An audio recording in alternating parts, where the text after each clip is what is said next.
I remember our first argument must have been in Spellbound in 1945. Something I said, oh, I don't feel like that. I don't think I can give you that kind of emotion. And you sat there and you said, Ingrid, fake it. What if the greatest comeback in Hollywood history began with a scandal so massive, it almost erased her from cinema forever? Ingrid Bergman, born on August 29, 1915, in Stockholm, Sweden, emerged from a quiet and sorrowful early life to become one of the most luminous and enduring stars of the 20th century. The tragedy struck early. Her mother passed away when Ingrid was just 3, and by the age of 12, she had also lost her father, a photographer who had planted in her a deep love for visual storytelling. Orphaned and reserved, Bergman was raised by relatives, finding solace and a sense of identity in the performing arts. Despite her quiet nature, Bergman discovered early on that she possessed a unique gift for emotive expression. Pursuing her passion with steadfast dedication, she enrolled in Stockholm's prestigious Royal Dramatic Theatre School, which had previously trained another Swedish legend, Greta Garbo. Her naturalistic acting style and on-screen authenticity quickly set her apart, and it wasn't long before she found success in Swedish cinema. Her breakthrough came in the 1936 film Intermezzo, a tender romantic drama that captured audiences' attention and would later serve as the foundation for her Hollywood debut. In 1939, producer David O. Selznick invited her to star in the American remake of Intermezzo, opposite Leslie Howard. With her understated beauty, heartfelt performances, and refreshing presence, Bergman stood out among the glamorous, heavily stylized actresses of the time. Audiences were mesmerized, and she rapidly rose to become one of Hollywood's most sought-after leading ladies. Throughout the early 1940s, Bergman starred in several acclaimed films that displayed her emotional depth and range. Her performance as Ilsa Lund in Casablanca, 1942, opposite Humphrey Bogart, remains one of the most iconic in cinema history. The film, now immortalized, benefited immensely from Bergman's subtle yet powerful portrayal of a woman torn between love and duty. Her luminous face in the smoky glow of Rick's Cafe has become an enduring image in film lore. She earned multiple Academy Award nominations during this period and won her first Oscar for Best Actress in 1944 for Gaslight. In it, she portrayed a woman driven to question her sanity, a role that allowed her to showcase her vulnerability and dramatic intensity. She followed this with further critical successes, including Notorious, 1946, directed by Alfred Hitchcock and co-starring Cary Grant. The film, a suspenseful and emotionally intricate tale of espionage and love, further cemented her reputation as a deeply compelling performer. Bergman's career took a controversial turn in the late 1940s. She wrote a letter to Italian director Roberto Rossellini, expressing interest in working with him. Their professional collaboration soon became personal, igniting a scandal that would shake her public image. At the time, Bergman was still married to Dr. Petter Aron Lindström, a neurosurgeon with whom she had one daughter, Paya, born in 1938.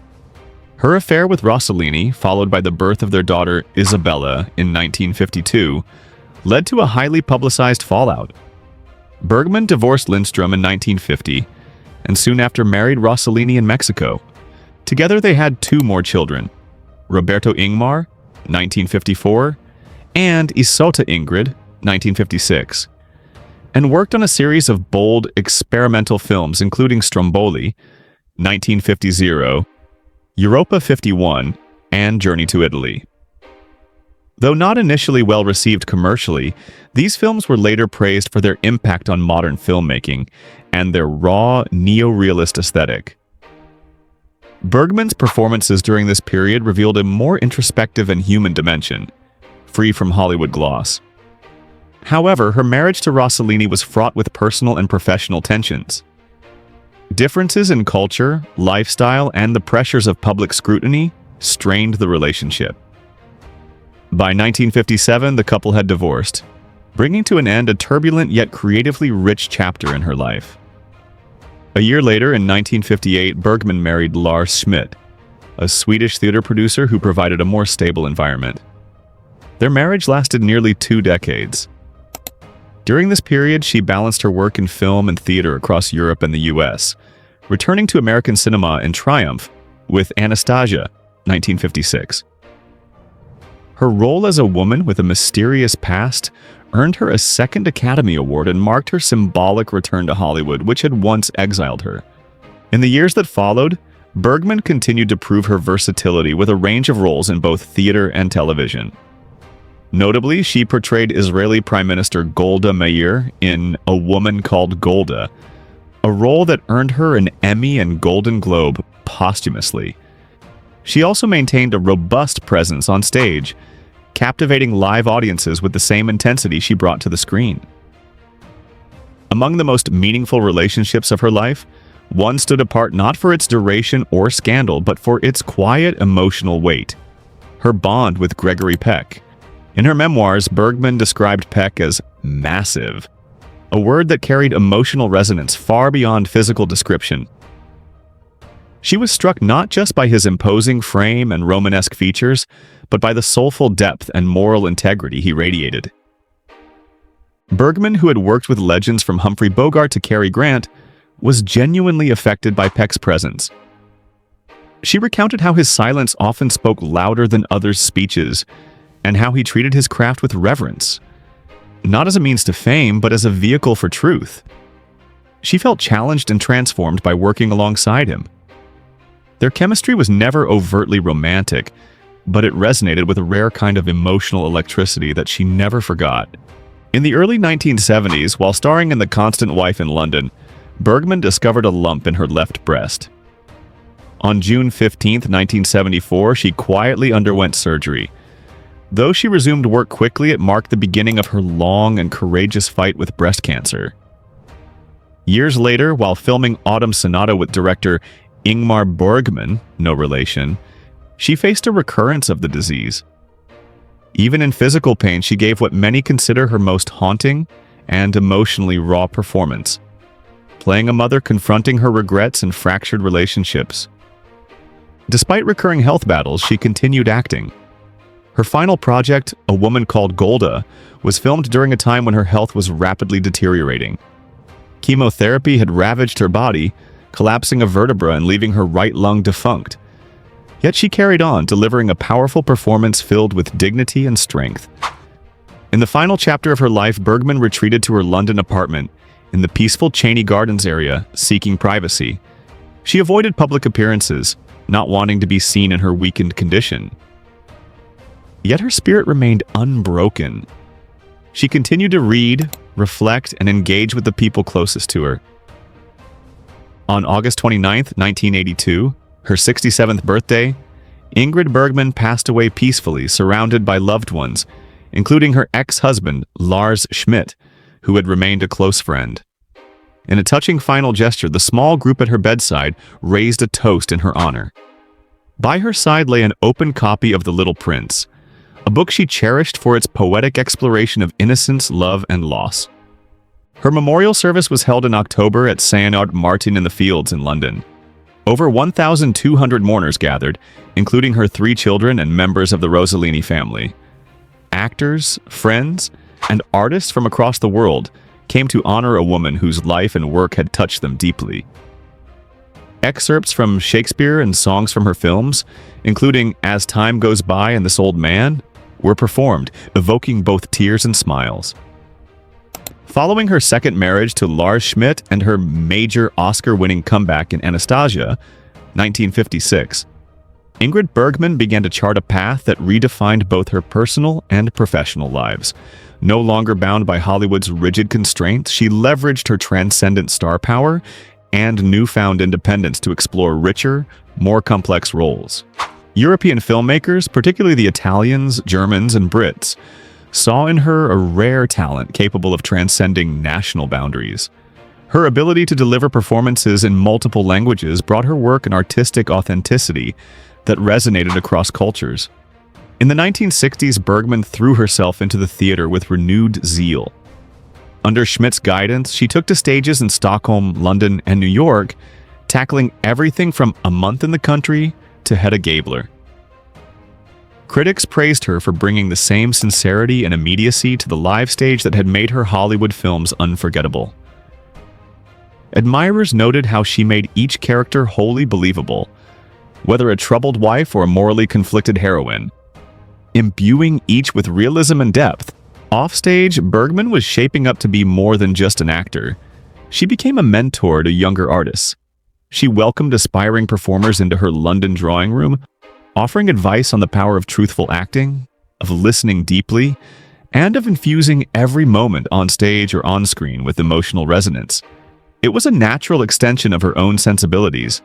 She had learned through grief, triumph, scandal, and scandal's aftermath how to find meaning in vulnerability. These lessons were gifts she passed on generously. Though famous for her dramatic roles, Bergman's inner life is often overlooked. She cultivated friendships with artists who valued honesty above glamour, including directors like Ingmar Bergman, no relation, playwrights like Terence Rattigan, and actors such as Laurence Olivier. These close partnerships offered her support and kindred spirits in the long nights of preparation and performance. This inner world grounded her when health crises resurfaced.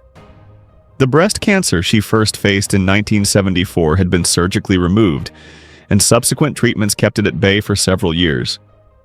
When the disease recurred in the late 1970s, the medical options were more limited, and the physical toll was substantial.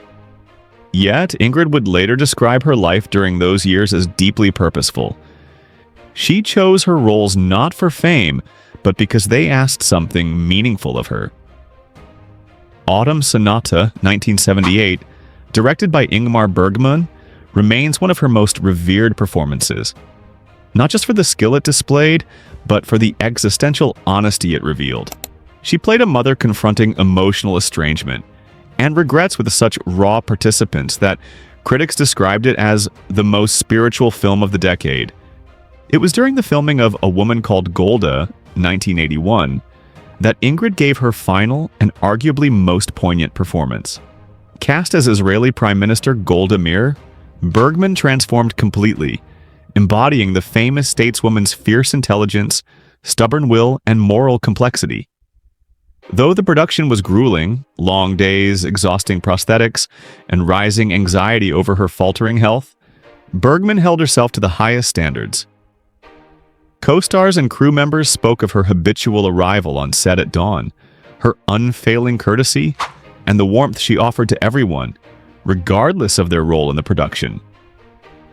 By the time the film aired, shortly before her death, it had delivered a performance so powerful that many critics later described it as a performance beyond performance, one that transcended acting and spoke directly to the heart. That after her passing, honors flowed in, including posthumous Emmys and Golden Globes, attested not just to its quality, but to the enduring emotional resonance of Ingrid's artistry. After Golda, Ingrid retreated almost entirely from public life. Her London flat in Cheney Gardens became a refuge. It was a serene, book-lined space overlooking leafy walkways and quiet cafes. Here, Ingrid entertained close friends like Claire Booth-Luce, James Mason, and Lena Olin in small gatherings over tea. She read voraciously, poetry, memoirs, biographies, and worked on translating Swedish literature into English, donating royalties to cancer research. Despite the decline in her health, she maintained sharp intellectual vigor. She published essays on acting, culture, and the moral responsibilities of artists, pieces that would later influence acting schools around the world. Observers in Cheney Gardens reported knowing of the medical struggle only through muffled visits from doctors. Whenever paparazzi appeared outside her building, Ingrid would retreat to the back of the apartment, closing the curtains, determined not to have her final days reduced to tabloid fodder. In private letters to her children, she spoke of faith in the value of work done with love. "I feel at peace," she wrote. "I have danced the dance." The cancer metastasizing to her spine and lungs had caused severe pain, but Ingrid's final weeks were marked by an astonishing stillness. Family and dear friends gathered quietly, offering laughter, stories, remembrances of films, travels, and shared meals.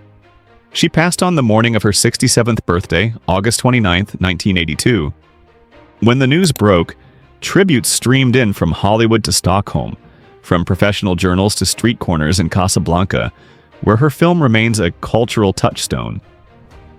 Newspapers headlined, "Ingrid Bergman, a light goes out," while radio broadcasts in Europe replayed Casablanca dialogue interwoven with tributes from directors, actors, and historians. The haunting memorial service at St. Martin-in-the-Fields in London became a moment of communal remembrance.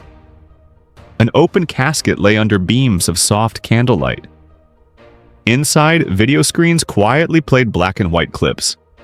Bergman's first steps on the Royal Dramatic Theatre stage, that smile opposite Leslie Howard in Intermezzo, her tears in Gaslight, her embrace with Bogart in Casablanca, her assertive presence in Notorious, her profound reflections in Autumn Sonata. The musicians performed the signature notes of As Time Goes By, interspersed with Shakespearean sonnets and the playful tunes from The Inn of the Sixth Happiness.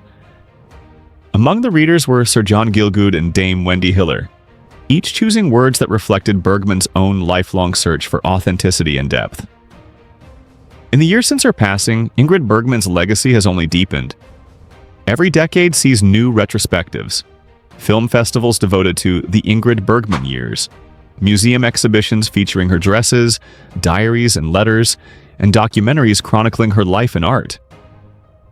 Universities offer Bergman fellowships for actors and filmmakers committed to truthful storytelling.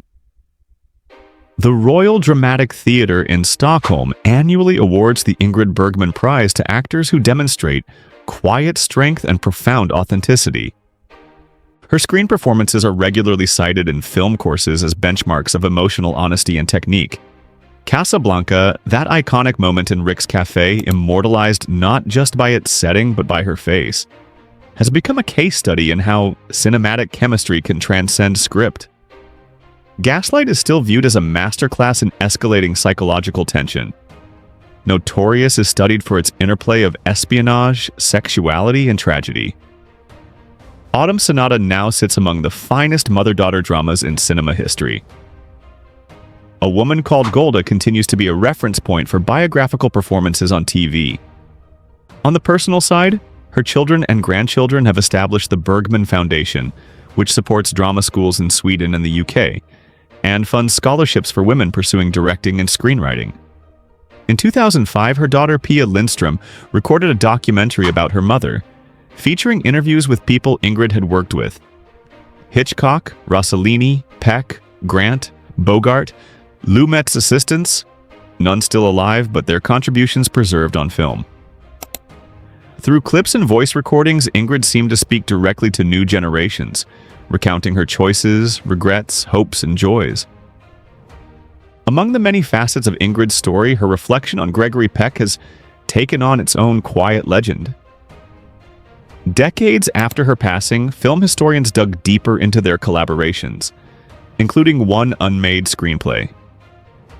Though Ingrid and Gregory never appear in a feature film together, the archives show extensive correspondence, rehearsal notes, and chemistry reads, suggesting that a pairing had been planned for a Shakespeare adaptation in the late 1940s. Critics reflect now that when Ingrid wrote in her memoir, "He was massive," she meant something almost ineffable. It wasn't physical height, it was the emotional and moral presence in every scene. He provided her with a compliment she lacked during her marriage to Rossellini, whose passionate spontaneity clashed with her steadiness. Peck's grounded calm remained with her, even in old age, influencing how she approached roles in her later career. Actors cite her words often. Find someone who holds your work with gravity, and you will be drawn outward. It remains one of the most quoted lines in actor workshops around the world. Ingrid Bergman's life teaches us as much in her silences as in her words, as much in her deaths as in her births. She reminds us that greatness comes from persistent search, for honesty, for self-understanding, for artistic truth. She showed the world that scandal does not have to define a person, that grief can fuel creativity, and that resilience is not about hiding pain but living through it with dignity. Decades after her passing, her presence feels no less real. In a world of carefully crafted personas, Bergman's authenticity stands out. She was the woman who wore no mask, on screen or off. She chose roles that spoke to her soul. She cared for her children, mentored young talent, read books by candlelight, fought illness with quiet determination, and, above all, lived consciously. Whether framed by the smoky lights of Rick's Cafe or the coziness of a London drawing room, the essence of Ingrid Bergman remains luminous. One of her final lines, spoken by her in the documentary Pia made, still resonates. "I was born in grief, but I chose to live in light." One especially poignant memory came from her grandson, Justin Daly, who recalled being overwhelmed by the crowds of photographers at the service. Amid the chaos, he realized something profound. His grandmother didn't belong solely to him or his family. She belonged to the world, and she did. Ingrid Bergman was more than a celebrated actress. She was a woman who lived with fierce honesty and refused to be defined by scandal, fame, or the limitations society tried to impose. She performed in 5 languages, won 3 Academy Awards, 2 Emmys, a Tony, and numerous international accolades. She worked with legendary directors Hitchcock, Rossellini, Ingmar Bergman, and Sidney Lumet, and left behind a body of work that remains unmatched in grace and emotional truth. But beyond the honors and achievements, it was her sincerity, vulnerability, and integrity that made her unforgettable. Ingrid Bergman's life was a testament to courage, in art, in love, in loss, and in perseverance. Her story is not just that of a brilliant actress, but of a woman who lived boldly, loved deeply, and, until the very end, kept her eyes on the light. If this story moved you, give it a like, drop your thoughts in the comments. We'd love to know which Ingrid moment lives rent-free in your mind. Subscribe if you're drawn to stories that reveal the real lives behind the icons.